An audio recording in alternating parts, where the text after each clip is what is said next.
എല്ലാവർക്കും എൻ്റെ പുതിയ വീഡിയോയിലേക്ക് സ്വാഗതം. ഇന്ന് നമുക്ക് ഇഫ്താറിന് അതുപോലെ ഈവനിങ് സ്നാക്സ് ആയിട്ടൊക്കെ ഉണ്ടാക്കാൻ പറ്റിയ ഒരു ഐറ്റമാണ് ചിക്കൻ റോളാണ്.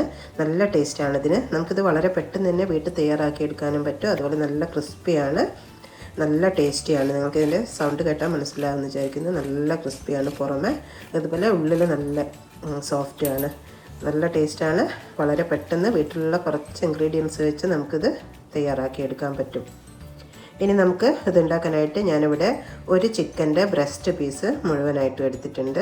അതൊരു കുക്കറിലേക്ക് ഇട്ട് കൊടുക്കുന്നുണ്ട്. മഞ്ഞൾ വിനാഗിരി ഇട്ട വെള്ളത്തിൽ കഴുകി വൃത്തിയാക്കി എടുത്തതാണ്. ഇനി അതിലേക്ക് മഞ്ഞൾപ്പൊടിയും ഉപ്പും ഇട്ട് നമുക്ക് കുറച്ച് വെള്ളം ഒന്ന് ഒഴിച്ച് കൊടുത്ത ശേഷം ഇതൊന്ന് അടച്ച് വെച്ച് ഒരു വിസിൽ കേൾപ്പിച്ചെടുക്കാം. നമ്മുടെ ചിക്കൻ ഇപ്പോൾ ഒരു വിസിൽ കേട്ടിട്ടുണ്ട്, നല്ലോണം വെന്ത് കിട്ടിയിട്ടുണ്ട്. അത് ഞാൻ ഇതേപോലെ ഒന്ന് ചെറുതായി ക്രഷ് ചെയ്തെടുത്തിട്ടുണ്ട്.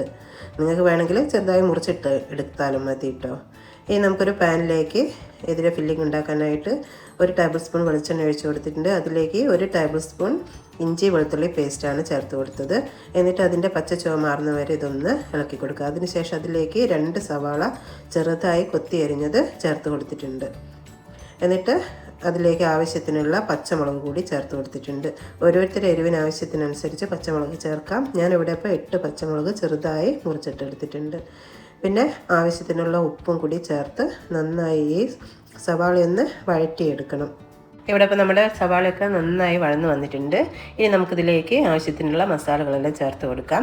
1/4 ടീസ്പൂൺ മഞ്ഞൾപ്പൊടി, കുരുമുളക് പൊടി, മുളക് പൊടി എന്നിവയും ഒരു നുള്ള് ഗരം മസാല, 1/4 ടീസ്പൂൺ പെരിഞ്ചീരകത്തിൻ്റെ പൊടിയും കൂടി ചേർത്ത് കൊടുത്ത് ഇതിൻ്റെ പച്ചച്ചുവ മാറുന്നവരെ നന്നായിട്ട് ഒന്ന് വഴറ്റിയെടുക്കാം.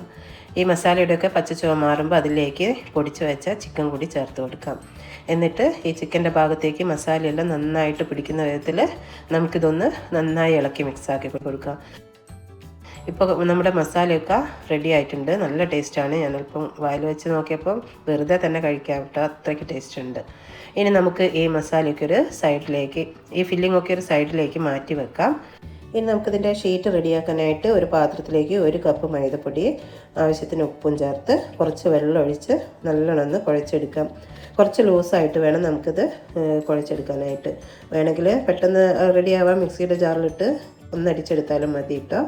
നമ്മുടെ ബാറ്ററിലൂടെ പാകമായിട്ടുണ്ട്. ഇനി ചൂടായ പാനിലേക്ക് കുറച്ച് ഓരോ കരണ്ടി ഞാൻ എടുത്ത് ഒഴിച്ച് ചെറിയ ദോശയായിട്ട് ചുട്ടെടുക്കുന്നുണ്ട്. മൈദ ദോശയായിട്ട് വളരെ പെട്ടെന്ന് തന്നെ നമുക്കിത് ചുട്ടെടുക്കാൻ പറ്റും കേട്ടോ. ഇത് 2 സൈഡും നല്ലോണം മൊരിച്ചൊന്നും എടുക്കേണ്ട, നമുക്കിത് എണ്ണയിൽ വറുത്തെടുക്കാനുള്ളതാണ്. ഇതേപോലെ ഞാൻ ആ മാവ് മുഴുവൻ ചുട്ട് റെഡിയാക്കി എടുത്തിട്ടുണ്ട്. നിങ്ങൾക്ക് കണ്ടാൽ മനസ്സിലാവുമെന്ന് വിചാരിക്കുന്നത്. വളരെ സോഫ്റ്റാണ്. അതുപോലെ തന്നെ അധികം കട്ടിയൊന്നുമില്ലാണ്ട് നല്ല നേർമയായിട്ട് തന്നെ നമുക്കിത് കിട്ടിയിട്ടുണ്ട്. ഇനി 3 മുട്ട എടുത്തിട്ടുണ്ട്. അതിലേക്ക് ഒരു നുള്ളു ഉപ്പ് ചേർത്ത് നന്നായിട്ടൊന്ന് അടിച്ച് ഒരു സൈഡിലേക്ക് മാറ്റി വെക്കുന്നുണ്ട്. കുറച്ച് ബ്രെഡ് ക്രംസും കൂടി എടുത്തിട്ടുണ്ട്. പിന്നെ ഒരു പാത്രത്തിൽ കുറച്ച് മൈദ മാവ് തിക്കായിട്ട് കലക്കി വെച്ചിട്ടുണ്ട്. ഇനി നമ്മൾ റെഡിയാക്കി വെച്ച ദോശ ഓരോന്നായിട്ട് എടുത്ത് അതിൻ്റെ നടുക്ക് ഇങ്ങനെ ഫില്ലിങ് വെച്ച് കൊടുക്കാം. ഓരോരുത്തരുടെ ആവശ്യത്തിനനുസരിച്ച് ഈ ദോശയുടെ വലുപ്പം കൂട്ടുകയും കുറയ്ക്കുകയൊക്കെ ചെയ്യാൻ. ഞാൻ ഇതേ സൈസിലാണ് ഇട്ടത്. 2 ടേബിൾ സ്പൂൺ ഫില്ലിംഗ് ആണ് ഇട്ടത്.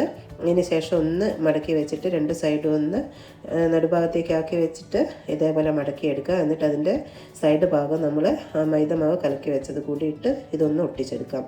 അങ്ങനെയാകുമ്പോൾ ഈ ഫില്ലിംഗ് ഒന്നും പുറത്ത് പോകാതെ നല്ല പെർഫെക്റ്റായിട്ട് നമുക്ക് കിട്ടും. ഒന്നുകൂടി ഞാൻ ഇതേ രീതിയിൽ തയ്യാറാക്കുന്നത് നിങ്ങൾക്ക് കാണിച്ചു തരാം. നമ്മൾ ആദ്യം ആ മൈദ ദോശ ഒന്നെടുത്ത് വെച്ച് കൊടുക്കുക. എന്നിട്ട് അതിലേക്ക് ഫില്ലിങ് ഇട്ട് കൊടുക്കുക. എന്നിട്ട് ഒന്ന് ഇതേപോലെ മടക്കാം. അതിനുശേഷം 2 സൈഡും ഒന്ന് മടക്കി കൊടുക്കാം. എന്നിട്ട് വീണ്ടും മടക്കിയ ശേഷം നമുക്ക് അതിൻ്റെ എല്ലാ സൈഡിലും മൈദ കലക്കി വെച്ചതൊന്ന് തേച്ച് കൊടുക്കാം. എന്നിട്ട് നല്ലോണം ഒന്ന് മടക്കി ഇതൊന്ന് ഒട്ടിച്ചെടുക്കാം. ഇതേപോലെ ഞാനെല്ലാം ഇവിടെ റെഡിയാക്കി വെച്ചിട്ടുണ്ട്. ഇനി നമുക്ക് റെഡിയാക്കി വെച്ച മുട്ടയിലേക്ക് ഓരോ ചിക്കൻ റോളും ഇട്ട് കൊടുക്കാം. അതിനുശേഷം നമ്മൾ ബ്രെഡ് ക്രംസിലിട്ട് നല്ലോണം ഒന്നത് കോട്ട് ചെയ്തെടുക്കുന്നുണ്ട്. നല്ലോണം എല്ലാ ഭാഗത്തും ഈ ബ്രെഡ് ക്രംസ് ആവുന്ന വിധത്തിൽ ഇത് റെഡിയാക്കി വെക്കുന്നുണ്ട്. ഇതേപോലെ ഞാൻ എല്ലാ ചിക്കൻ റോളും ഇങ്ങനെ റെഡിയാക്കി എടുക്കുന്നുണ്ട്. വളരെ പെട്ടെന്ന് തന്നെ നമുക്ക് തയ്യാറാക്കി എടുക്കാൻ പറ്റും കേട്ടോ. നല്ല ടേസ്റ്റാണ്. എല്ലാവരും ഇതേപോലെ ഒന്ന് ഉണ്ടാക്കി നോക്കണേ. എപ്പോഴും നമ്മൾ പുറത്തു നിന്നൊക്കെയല്ലേ ഇതേപോലെ ഉള്ള പലഹാരങ്ങളൊക്കെ വാങ്ങി കഴിക്കുന്നു. ഒന്ന് വീട്ടിൽ തയ്യാറാക്കി നോക്കുക. നല്ല ടേസ്റ്റാണ്. നമ്മൾ റെസ്റ്റോറൻറ്റിൽ പോയി കഴിക്കുന്ന അതേ ടേസ്റ്റ് തന്നെയാണ് കേട്ടോ. എല്ലാവരും ഉണ്ടാക്കി നോക്കണം. എന്നിട്ട് നിങ്ങളുടെ അഭിപ്രായം അറിയിക്കണം.